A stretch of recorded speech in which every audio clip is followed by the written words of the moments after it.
Si Max sa kabuutan o kugihan nga mag-uuma nga nagpuyo sa bukid. Wala laing trabaho, magsigil ag pananom.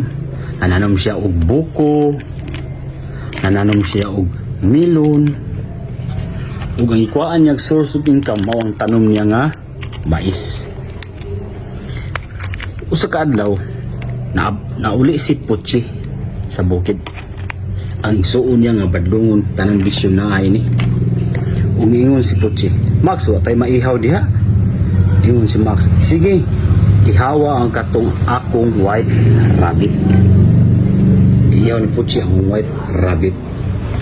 Taw-taw dingon si Puchi, "Max, ganahan kag lollipop?"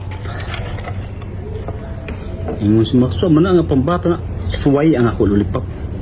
Ug ni suway si Max. Ug nahigam si Max.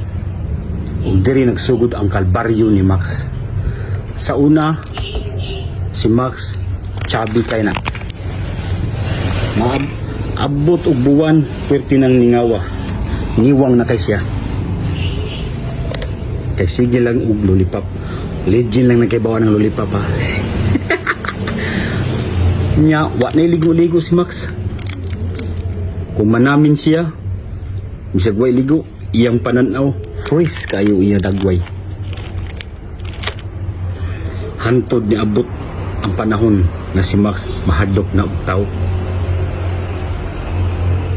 Ug usa ka adlaw ana nilugsong sa lungsod si Max.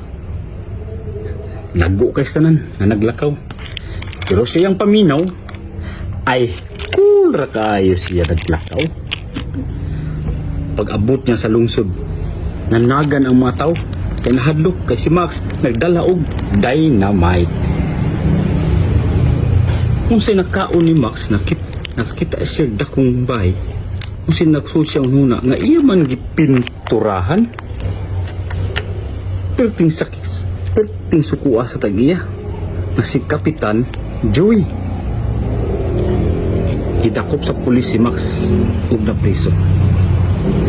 Pag-abot og sa kabuwan, gida sa korte si Max.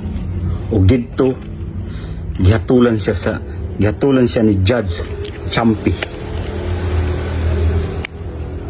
Nga, ikaw Max, mabilanggo ngadto sa 8 years and 8 months. Tangkaluing Max eh. Priso jud. Among-among ng lollipop. Lollipop dog, lollipop dog. Ay ayaw ba? Legend na nagibaw ini.